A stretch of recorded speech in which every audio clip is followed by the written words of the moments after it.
Sponsored by पुर्खौंसँग जोडिएको हाम्रो स्वाद अनि सम्बन्ध। थारू भिलेज नयाँ बानेश्वर बिजुली बजार Kathmandu. Phone number 44910557। City Express Money Transfer, supported by Apex Development Bank, Reliable Development Bank, powered by Luke Oil Lubricants.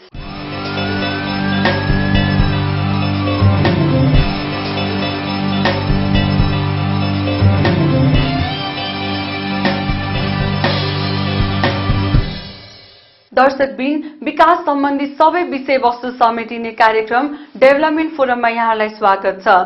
विकास जनताको अधिकार, विकासमा जनताकै सरोकार। कार्यक्रम डेभलपमेन्ट फोरम। घर घर टोल टोल, बस्ती बस्तीदेखि गाउँ घर, शहर बजार सबैतिरका साना ठूला सबै प्रकारका विकासका हरेक गतिविधिहरूको दैनिक सङ्गालो हो कार्यक्रम डेभलपमेन्ट फोरम। दर्शकबिन विकासका लागि बहस गर्ने नीति निर्मातालाई व्यावहारिक र परिणाममुखी विकास पथमा झकझकाउने हाम्रो अभियान हो कार्यक्रम डेभलपमेन्ट फोरम।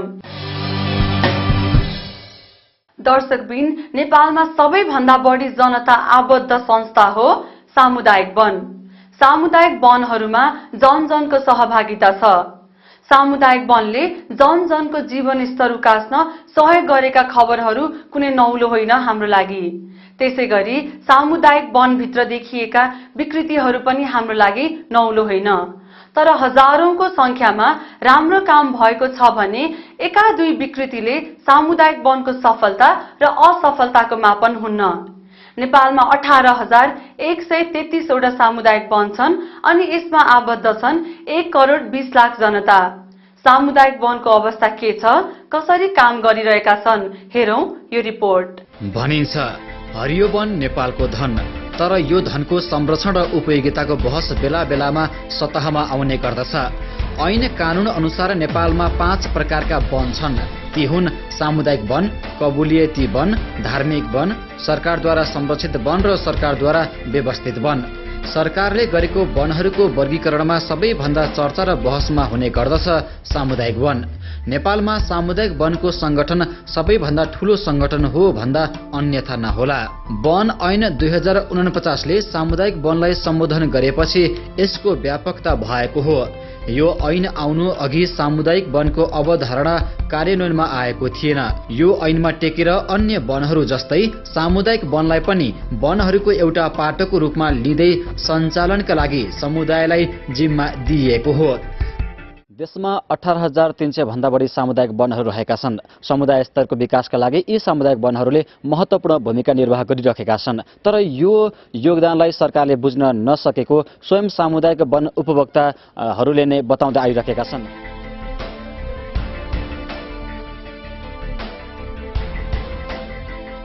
समुदायबाटै सञ्चालित यी वनहरूबाट 22 लाख घरधुरीका 1,20,00,000 उपभोक्ता प्रत्यक्ष लाभान्वित भएको सामुदायिक वनहरूको छाता संगठन सामुदायिक वन उपभोक्ता महासंघ नेपालले जनाएको छ।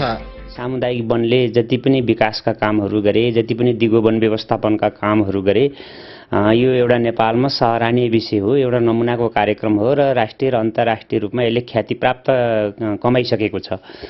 र अहिले चाहिँ आएर विशेष गरी यो पछिल्लो समयमा सामुदायिक वनहरूमाथि र सिङ्गो वन क्षेत्रमाथि केही प्रश्न उठेका छन् र केही चुनौतीहरू पनि खडा भएका छन् र हामीले यिनै चाहिँ नि चुनौतीहरूका बावजुद र यिनै चाहिँ नि केही अप्ठ्याराका बावजुद पनि हाम्रा चाहिँ नि आन्दोलनका अभियानहरू र कार्यक्रमहरूलाई अगाडि बढाइरहेका छौँ र यिनै चाहिँ केही चाहिँ मूलभूत कुराहरू चाहिँ छन्। उदाहरणको लागि भन्ने हो भने स्थानीय समुदायले वन पैदावार बिक्री वितरणमा रोक लगाएको थियो, त्यसको विरुद्ध हामीले अभियान सञ्चालन गर्नु पर्यो। र त्यस्तै गरी चाहिँ अहिले यो चुरे चाहिँ नि राष्ट्रपति चुरे संरक्षण तराई मधेस जन संरक्षण समिति घोषणा गरेर जुन सरकारले कार्यक्रम ल्यायो त्यसले स्थानीय समुदायको अधिकार कटौती गर्यो। त्यसका विरुद्धमा हामीले अभियानहरू सञ्चालन गर्यौँ र अहिले आएर वनको नीति चाहिँ नि सुरु गरे सरकारले, जुन एकपक्षीय वन मन्त्रालयका संरचना अन्तर्गत मात्र चाहिँ छलफल गरेर बहस गरेर अगाडि बढायो। होइन त्यो मात्रै होइन, यो चाहिँ नि धेरै सेक्टरहरू छन्, धार्मिक वन छन्, सामुदायिक वन छन्, कबुलियती वन छन्, संरक्षित वन छन् र अरू धेरै निजी क्षेत्र छ। यसका व्यापक कन्सल्टेसन र एउटा राज्यमा बढ्ने नीतिले सबैलाई छुनुपर्छ भन्ने कुराहरूमा हामीले यसका इस्युहरूलाई लिएर हामी चाहिँ अभियान आन्दोलनमा सामेल भइरहेका छौँ। देशका 75 जिल्लामा सामुदायिक वन रहेका छन्। सामुदायिक वनको रूपमा सरकारले 17 लाख हेक्टर वन समुदायलाई हस्तान्तरण गरेको छ। समुदायकै प्रतिनिधिहरूद्वारा चुनिएको उपभोक्ता समितिको रोहबरमा सामुदायिक वनको संरक्षण तथा उपयोग हुँदै आएको छ। त्यसको उपयोगको क्षेत्राधिकार स्थानीय स्तरमा गठित सोही समितिलाई नै हुन्छ। तर वन ऐन 2049 लाई मिच्न भने पाइँदैन। लोकतान्त्रिक तवरबाट सामुदायिक वनहरू सञ्चालन भइरहेको दाबी महासङ्घको छ। अब यो वन ऐन 2049 भनेको नेपालमा सबैभन्दा राम्रो लोकतान्त्रिक र समुदायमुखी गरिबमुखी हैन चाहिँ यो चाहिँ एउटा चाहिँ प्रोग्रेसिभ प्रोएक्टिभ खालको चाहिँ यो ऐन छ। सामुदायिक वनले त लोकतन्त्र गणतन्त्रकै अभ्यास गरेका छन् भन्छौँ हामी। अहिले राज्य चाहिँ स्थानीय निकायको चुनाव नभएको 16 वर्ष भइसक्यो। कहीँ चुनाव हुन्छ, कहीँ केही चुनाव थियो, द्वन्द्वकालमा कहीँ कसैको केही चुनाव हुन्थ्यो। तर सामुदायिक वनको वार्षिक रूपमा साधारण सभा नीति बनाएर हैन भेला गरेर निर्णय गरेर आफ्नो काम चाहिँ अगाडि बढाइराखेका थिए हो। त्यो संस्था चलिराखेको थियो भनेपछि वास्तविक लोकतन्त्र भनेको त्यही हो। यसरी सामुदायिक वनहरू लोकतान्त्रिक ढङ्गबाट अगाडि बढेको दाबी प्रस्तुत गरिरहँदा सामुदायिक वनहरूबाट काठको तस्करी, आर्थिक अनियमितता लगायतका कुराहरू भइरहेको यथार्थलाई पनि नकार्न मिल्दैन। घाँस दाउरा घरायसी प्रयोजनका लागि काठ काट्ने बहानामा ठूलो मात्रामा काठको तस्करी हुने श्रृङ्खला अझै पनि रोकिसकेको छैन। तर यो कहीँ कतै अपवादका रूपमा नाजुक अवस्थामा रहे पनि अनर्गल प्रचारबाजी मात्रै गरिएको महासङ्घको दाबी छ। यदि चुरेमा विनाश गरेका छन् भने त ढुङ्गा गिटी बालुवा चाहिँ ओसार पसार गर्ने ठेकेदारले गरेका छन्। तिनले चाहिँ लाइसेन्स लिएर अनियमित लाइसेन्स लिएर सरकारले चाहिँ दिइराखेको स्वीकृति दिइराखेको छ, त्यसलाई कारवाही गर्न सक्दैन। चोरी निकाटी र पैठारी भएका छन्, त्यसलाई कारवाही गर्न सक्दैन। वनमा नि तस्कर छन् र अरू क्षेत्रका चाहिँ मान्छेहरूले बाहिर बिक्री वितरण गरेको छन्, त्यसलाई कारवाही गर्नु पर्यो नि। जो गरिब छ, जो विपन्न छ, जो उसको पेसा त्यसैमा चाहिँ सञ्चालन गरेर बसेको छ, ऊ बाँच्नको लागि त्यही प्राकृतिक स्रोतलाई व्यवस्थापन गरेर बसेको छ, त्यसकारण त्यस्तालाई चाहिँ वन विनाशकारी बिल्ला लगाइन्छ। दोस्रो नम्बर भन्नुहुन्छ भने चुरेमा अहिले पनि हामी गर्वका साथ के भन्छौँ भने 3000 भन्दा बेसी सामुदायिक वन उपभोक्ता समूह छन्। लो त्यहाँको सामुदायिक वन र अर्को सरकारले व्यवस्थित गरेको वन दाँजेर हेरौँ। यदि सामुदायिक वनले त्यो वनभन्दा नराम्रो गरेको रहेछ, विनाश गरेको रहेछ र चाहिँ खतम बनाएको रहेछ, वातावरणीय चाहिँ रूपमा खतम, आर्थिक र सामाजिक रूपमा चाहिँ बिग्रिएको रहेछ भनेदेखि अब ठिक छ, त्यतिखेर प्रमाणित भयो भने हो सामुदायिक वनले बदमास गरेछ भनेर हामी स्वीकार्न तयार छौँ। सरकारद्वारा व्यवस्थित वनमा योजना बनाऊ, त्यहाँ हामी छलफल गरौँ भनेर सरकार भन्न चाहँदैन। किन भन्दा त्यहाँ बर्मलुट गरेको छ, त्यहाँ भ्रष्टाचार गरेको छ, त्यहाँ कमाइ खाने भाँडोको रूपमा सरकारका मान्छेहरू र राजनीतिक पहुँच भएका मान्छेहरूले त्यसलाई बनाइरहेका छन्। तर सामुदायिक वनमा त्यहाँ कार्ययोजना हुन्छ, त्यहाँ वन इन्भेन्ट्री हुन्छ। त्यसरी एउटा रुख काटियो भने पनि त्यहाँ चाहिँ सामुदायिक वनको बदखुवाइ गर्छ। नेपालका वनहरू उपयोग कम संरक्षणमुखी बढी भएका छन्। संरक्षणका नाममा वन पैदावारलाई उपयोगविहीन बनाउन नहुने सामुदायिक वनहरूले आवाज उठाउँदै पनि आएका छन्। यो सामुदायिक वन अहिलेसम्म यो 30 वर्षमा संरक्षणमुखी छन्, त्योभन्दा व्यवस्थापनमुखी नै छैनन्। त्यहाँ सरकारले चाहिँ यो निकासी काटेर बाहिर लान पनि दिँदैन। एउटा उदाहरण यहाँलाई भनौँ, यो देशमा 13 करोड क्युफुट काठ चाहिँ उपलब्ध हुन्छ, यो देशले दिन्छ, चाहे सामुदायिक वन राष्ट्रिय वन सबैले गर्दा। अहिले 2 करोड क्युफुट काठ निकालिएको छैन। 6 करोडदेखि 7 करोड क्युफुट काठ निकाल्यो भने यो नेपालका मान्छेलाई प्रशस्त मात्रामा प्रयोग गर्न सक्दैन। त्यति भए यहाँको आवश्यकता पुरा हुन्छ र बाँकी 6-7 करोड क्युफुट काठ बेच्न सकिन्छ बाह्य देशमा। तर मलेसियाबाट उल्टो काठ ल्याइन्छ अहिले, हो, तेस्रो मुलुकबाट ल्याइन्छ। यो विडम्बना कसले गर्दा ल्यायो त, हो? त्यस कारणले अत्यन्त चाहिँ सम्भावना भएको चाहिँ वन क्षेत्रलाई उद्यम हो। अब यो हेरेर चाहिँ बसेर हुँदैन, हेरेर त्यो मान्छेको मन बुझ्दैन, पैसा चाहियो नि आर्थिक रूपान्तरणको लागि त, हो। त्यस कारणले यो चाहिँ उद्यमहरू, चाहे काठका उद्यम, चाहे तपाईँ जडीबुटीका उद्यम, चाहे पातका उद्यम, जे सम्भावना छ नि त्यो उद्यममा नगइकन, उद्यम विकास नगरिकन बाह्यबाट आउने जुन काठको कुरा छ, काठ नपाएर स्टिल प्रयोग भएको छ, यो कुरालाई चाहिँ रिप्लेस नगरिकन, विस्थापित नगरिकन चाहिँ इकोनोमी चाहिँ देशको चाहिँ अर्थतन्त्र मजबुत हुँदैन। सामुदायिक वनहरू उपभोक्ताको दैनिक रोजी रोटीसँग पनि जोडिएका छन्। देशका कतिपय सामुदायिक वनहरूले कच्चा वस्तु सँगसँगै उपयोगी वस्तुहरूको समेत उत्पादन गर्दै आएका छन्। कच्चा तेल, कागज, विभिन्न जडीबुटीहरूको प्रशोधन तथा उत्पादन लगायतका आय आर्जन हुने खालका कार्यहरू पनि सामुदायिक वनहरूले गर्दै आएका छन्।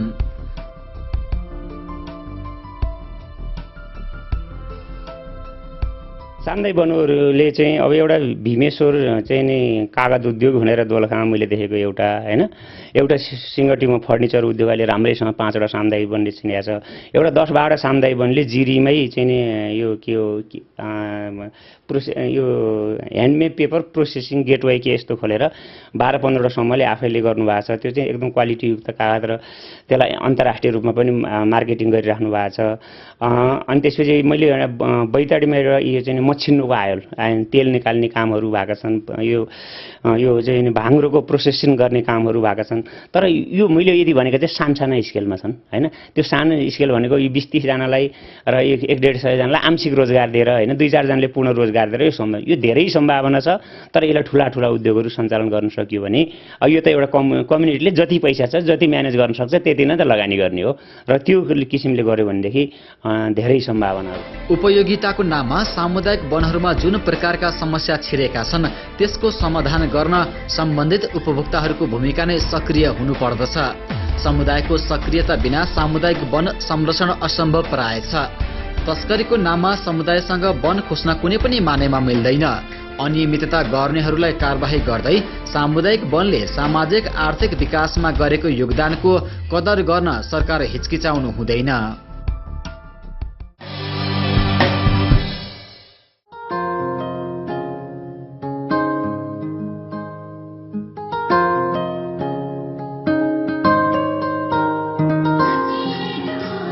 थारू संस्कृति चिनाउने हाम्रो उद्देश्य पारिवारिक वातावरणमा स्वादिष्ट परिकार,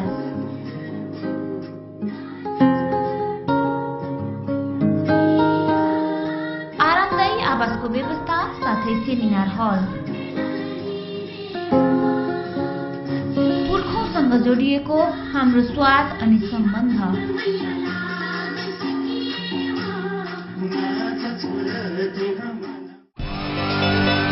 जन जन का समस्या हाम्रा मुद्दा, घर घर का सरोकार हाम्रा विषय, टोल टोल र बस्ती बस्ती का सवाल हाम्रा प्राथमिकता,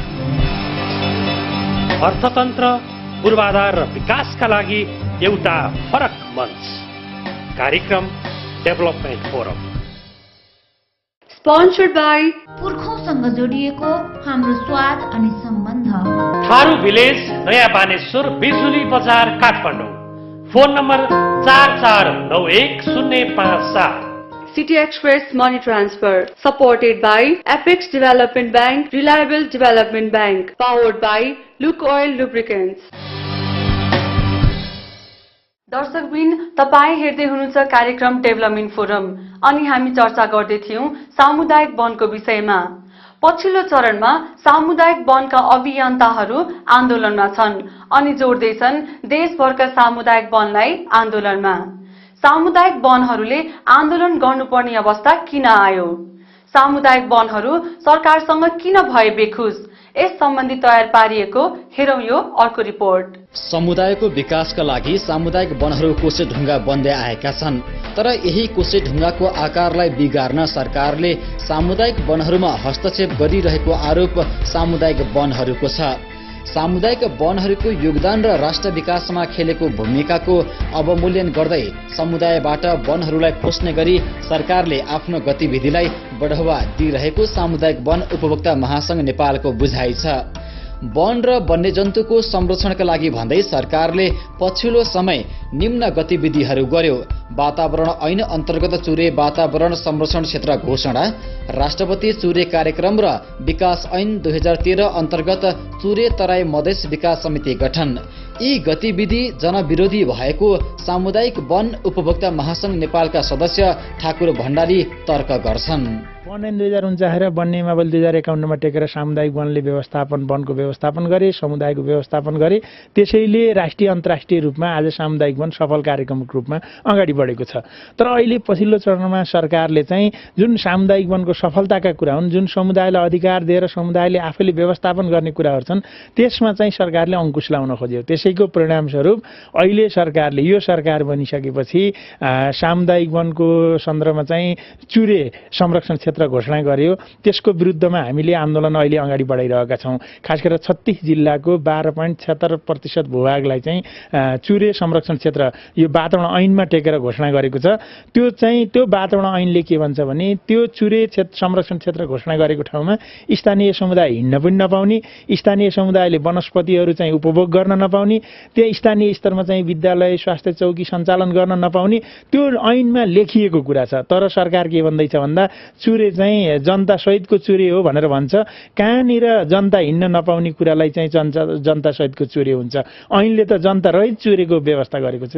त्यसकारण हामीले चाहिँ जनतालाई उठाएर जनताको अधिकार खोसेर हामीले चाहिँ त्यहाँ चाहिँ चुरे संरक्षण हुन सक्दैन। त्यसकारण जनता सहितको चुरे, जनताको अधिकार सहितको चुरे हुनुपर्छ भनेर हामीले आन्दोलन चलाएका छौँ। सामुदायिक वनहरूमा समुदायकै व्यक्तिहरूको भूमिका हुनुपर्ने महासंघको माग छ।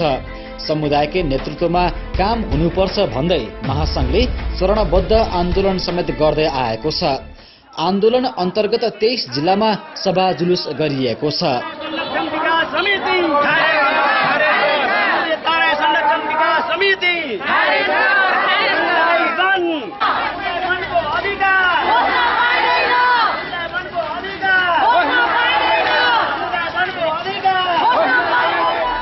सरकारद्वारा संरक्षित र सरकारद्वारा व्यवस्थित वन सरकारी स्वामित्वमा रहेका वनहरू हुन्। यी वनहरूको अवस्था सामुदायिक वनको तुलनामा निकै नै दर्दनाक अवस्थामा रहेको पाइन्छ। कुल वन क्षेत्रको 30% सामुदायिक वन छ भने बाँकी 70% सरकारी स्वामित्वमा छन्। राष्ट्रिय निकुञ्ज तथा वन्यजन्तु संरक्षण ऐन 2029 अन्तर्गत देशको कुल वन क्षेत्रको 23.23% भन्दा बढी वन आरक्षण निकुञ्जका रूपमा रहेका छन्। यी क्षेत्र समुदायले प्रयोग गर्न नपाउने गरी सरकारले नियन्त्रण गरेको सामुदायिक वनहरूको आरोप छ। त्यो निकुञ्ज ऐन भनेको यस्तो छ कि त्यसले मान्छे देख्दैन, त्यसले जनावर र रुख मात्रै देख्छ। त्यहाँ यदि जनावरले मान्छेलाई मार्यो भने त्यसले केही बोल्दैन, तर मान्छे मार्न आउने जनावरलाई मान्छेले घाइते गरायो भने मान्छे कारबाही हुने खालको त्यस्तो अवस्था छ। हामीले भनेको के हो भन्दा त्यो अन्तर्गत निकुञ्ज अन्तर्गत पनि समुदायको सहभागिता, समुदायको जिम्मेवारी, समुदायको निर्णायक भूमिका हुनुपर्छ भनेर अहिले हामीले कुरा उठाएका छौँ। अन्य मुलुकमा हेर्ने हो भने सामुदायिक वनहरू सफल भएको पाइन्छ। तर नेपालका सामुदायिक वनहरूमाथि बेला बेलामा प्रश्न चिन्ह खडा हुने गरेका छन्। यहाँका सामुदायिक वनहरू राजनीतिको शिकार समेत हुने गरेका छन्। काठको चोरी पैठारीमा संलग्नहरूलाई राजनीतिक संरक्षण हुँदा पनि वन विनाशको क्रम बढेको हो। यदि बदमाश छ त्यो चाहिँ नि कानुनी दायरामा ल्याएर कानुन बमोजिम कार्य गर्ने त सरकारी निकाय हो। र अहिले चाहिँ जति पनि विनाश र त्यहाँ चाहिँ नि विकृतिहरू आएको छ बाहिरबाट आएका छन् धेरै, हैन? त्यो बाहिरबाट आउने चिजलाई रोक्नुपर्छ। त्यसकारणले यो चाहिँ सरकारले चाहिँ जबसम्म आफ्ना चाहिँ यो चाहिँ न्यायिक निकायहरूलाई मार्फत त्यसलाई चाहिँ कार्यान्वयन गर्दैन र अहिले सिङ्गो अब चाहिँ एउटा दुःखको कुरा भन्यो भने त वन क्षेत्र नै भ्रष्टाचार मुक्त बनाउनु पर्ने, तर केही चाहिँ कर्मचारी पनि परेका छन्, सामुदायिक वनका पनि परेका छन्, अरू पनि परेका छन्। एउटा मात्रै दुःखको कुरो कि त्यहाँ चाहिँ चोरी तस्करी जो बन्द छ त्यो चाहिँ पर्दैन, त्यो चाहिँ सधैँ बचिरहन्छ। भनेपछि अब सरकारले चाहिँ यो त के भएछ भने गम्भीर भएर सोच्नु पर्यो नि, आफ्नो संरक्षण भने सोच्नु पर्यो, सामुदायिकले वनलाई बचाउनु पर्यो, बाह्य त्यस्ता छन् भने कारबाही गर्नु पर्यो। सरकारले वनहरूलाई नियन्त्रण गर्दा वनबाट पाइने फाइदाहरू देश विकासमा लगाउन नपाइएको सामुदायिक वनहरूले बताउँदै आएका छन्। नेपालका वनहरूको काठको उपयोग पर्यटनको विकास गर्न सरकारले दिने हो भने नेपाललाई पुगेर विदेश निर्यात गर्न पुग्ने काठ नेपालका वनहरूमा रहेको महासंघ दाबी गर्छ। 15 देखि 20 लाखलाई प्रत्यक्ष रोजगारीको अवसर सिर्जना हुने उसको तर्क छ। तर सरकारी वन नीति प्रोत्साहन भन्दा पनि भएको अधिकार पनि निमोट्ने खालको भएको अध्यक्ष कार्की बताउँछन्। जति वन जोगाउन गए बिचरा डडेलाका कारण, अरूको कारण, मृत्यु भएका कारण, लडेका कारणले दर्जनौं मान्छेले चाहिँ ज्यान गुमाइसकेका छन् यही वन संरक्षणको क्रममा। भनेपछि यो राज्यले यसको योगदानको कदर गरिदिएको भए राम्रो हुन्थ्यो, सम्मान गरिदिएको भए राम्रो हुन्थ्यो। इभन केही सुरुवात गरेको छ तर त्यतिले पुग्दैन। दोस्रो नम्बर, सामुदायिक वनले कति कन्ट्रिब्युसन गर्यो त यो राज्यको विकासमा? खानेपानीलाई कति गर्यो, क्याम्पसलाई कति बढ्यो, अहिलेसम्म कति शिक्षक पालेको छ, कति क्याम्पसलाई चाहिँ नि प्रोफेसरहरूलाई पालेको छ, कति चाहिँ खानेपानीलाई चाहिँ नि सुविधा पुर्यायो, कति गोरेटा बाटो बनायो, कति बिजुली बनायो, माइक्रो हाइड्रो सबै सामुदायिक वनले लगानी गरेको छ हैन। अनि त्यस कारणले यो विकासमा गरेको कन्ट्रिब्युसन पनि बाहिर आइदिएको भए, सबैले चाल पाउनु पाएको भए ती मान्छेहरू, ती गरिब विपन्नहरू, समुदायहरू हामीले यत्रो काम गरेछौँ भनेर गर्व गर्थे होलान्। तेस्रो नम्बर भनेको धेरै चाहिँ राष्ट्रिय गौरवका आयोजनाहरू घोषणा गरिन्छ। चुरे पनि राष्ट्रिय गौरवको आयोजना हो। यस्ता चाहिँ धेरै चाहिँ 10-15वटा चाहिँ राष्ट्रिय गौरवको आयोजना भनेको यो समुदायले व्यवस्थापन गरेर प्राकृतिक स्रोत राष्ट्रिय र अन्तर्राष्ट्रिय रूपमा सफल र ख्याति प्राप्त बनाएको विदेशीहरू धारो लागेर हेर्न आउँछन् भने समुदायले गरेको के झन् सरकारले यो पनि राष्ट्रिय समुदायको लागि सामुदायिक वन राष्ट्रिय गौरवको कार्यक्रम हो भन्दिया भए, सम्मान गर्दै आए ती चाहिँ उपभोक्ताहरू, गरिब विपन्नहरू, हामी त राष्ट्रिय गौरव गर्न लायकका काम गर्दा रहेछौँ भनेर खुसी हुन्थ्यो होलान्। त्यो राज्यले गर्ने काम त त्यो हो नि, सम्मान, केही गर्नु पर्दैन, पैसा दिनै पर्दैन। समुदाय स्तरको विकासमा त्यहाँका जनताको रोजीरोटीका लागि आयमूलक कार्यक्रम सञ्चालन लगायतका गतिविधिमा सामुदायिक वनहरू सरिक हुँदै आएका छन्। सामुदायिक वनहरूको योगदानलाई बिर्सिएर केही छिटपुट घटनालाई टेकेर सामुदायिक वनमाथि औँलो उठाइनु जायज होइन। संरक्षणमुखी रूपमा रहेका नेपालका वनहरूलाई उपयोग र राष्ट्र विकासमा प्रयोग गर्न सामुदायिक वनहरूले उठाएको कुरा सान्दर्भिक देखिन्छ। वनका विषयमा संविधानमै व्याख्या नगरिँदा पनि यो समस्या आएको हो। अब बन्ने संविधानमा सामुदायिक सम्पत्तिको हकको रूपमा स्थापित हुनुपर्छ। त्यसलाई एउटा मौलिक सिद्धान्तको रूपमा यो संविधानले स्वीकार्नुपर्छ। सामुदायिक सम्पत्तिलाई मौलिक अधिकारको रूपमा स्वीकार्नुपर्छ भनेर हामीले अहिले आवाज उठाइरहेका छौँ। सामुदायिक वनहरू राष्ट्रिय गौरवका परियोजनाहरू हुन्। आफ्नो ज्यानको बाजी लगाएर सामुदायिक वन विनाशका विरुद्ध स्थानीय जुन रूपबाट लागि परेका छन् उनीहरूको मूल्याङ्कन सरकारले गर्नै पर्छ। सामुदायिक वनहरू माथि जुन पक्षबाट हाली मुहाली गर्ने परिपाटी छ त्यसको अन्त्यका लागि कडा कानून बनाएर कारबाही गर्ने दिशातर्फ सरकार अगाडि बढ्नु पर्दछ, ताकि पछि समस्या बल्झिने गरी समुदायसँग अधिकार नै खुस्नेतर्फ सरकारका नीतिहरू उत्प्रेरित हुनु सामुदायिक वनहरूलाई केन्द्रीकृत गर्ने ढाँचाबाट आएको देखिन्छ। सामुदायिक वनहरूलाई अझ अधिकार सम्पन्न गराउनका लागि त्यहाँका समुदायहरूलाई अधिकार हस्तान्तरण गर्नु पहिलो आवश्यकता देखिन्छ। गोविन्द नेउपाने, दुवाकोट, भक्तपुर। हजुर दर्शकबिन, नेपालमा सामुदायिक वन सुरु भएदेखि नै कहिले के विषयमा त कहिले के विषयमा सामुदायिक वन र सरकारको कुरा मिलिरहेको छैन। अधिकारीहरूले सामुदायिक वनलाई अधिकार दिनुभन्दा पनि निरन्तर कज्याउन खोजेपछि यस्ता समस्या आइरहेका हुन्। विकासमा जनताको अधिकार, विकासमा जनताकै सरोकार। सामुदायिक वनहरू यसको नमुना हुन्, जहाँ जनजनको सहभागिता छ र जनजनको जीवनयापन जोडिएको छ, अधिकार जोडिएको छ। सामुदायिक वनलाई कमजोर बनाउने काम भएमा जनताको अधिकार पनि कुण्ठित हुने निश्चित छ। यस्तो नहोस्। सरकारले वन सम्बन्धी कुनै कार्यक्रम लागू गर्ने हो भने सामुदायिक वन कर्मीहरूसँग छलफल र उनीहरूको सहमति गर्दा के बिग्रिन्छ? सरकारको ध्यान यसतर्फ पनि जाओस्।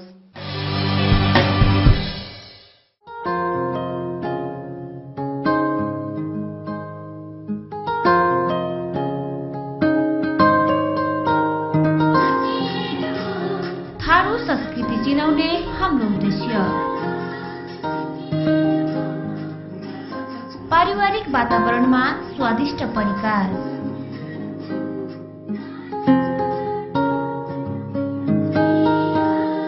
आरामदायी आवासको व्यवस्था साथै सेमिनार हल, पुर्खौँसँग जोडिएको हाम्रो स्वाद अनि सम्बन्ध,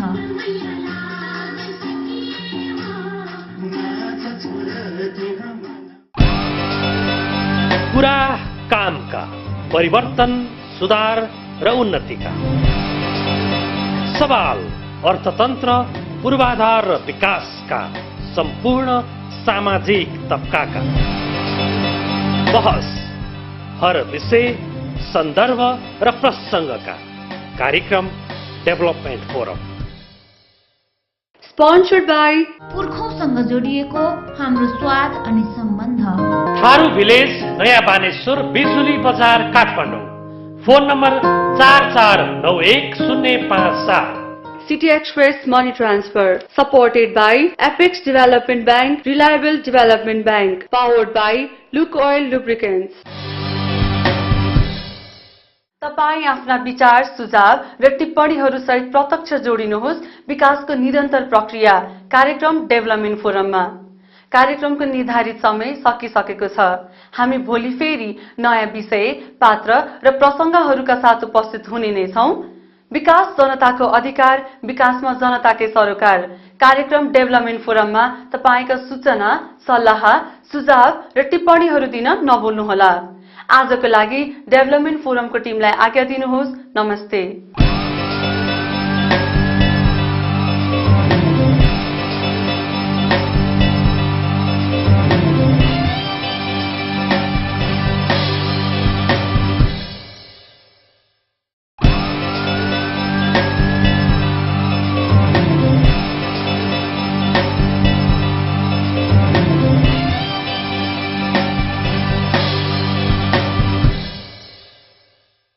Sponsored by पुर्खौँसँग जोडिएको हाम्रो स्वाद अनि सम्बन्ध। थारू भिलेज नयाँ बानेश्वर बिजुली बजार Kathmandu. Phone number 44910557। City Express Money Transfer, supported by Apex Development Bank, Reliable Development Bank, powered by Luke Oil Lubricants.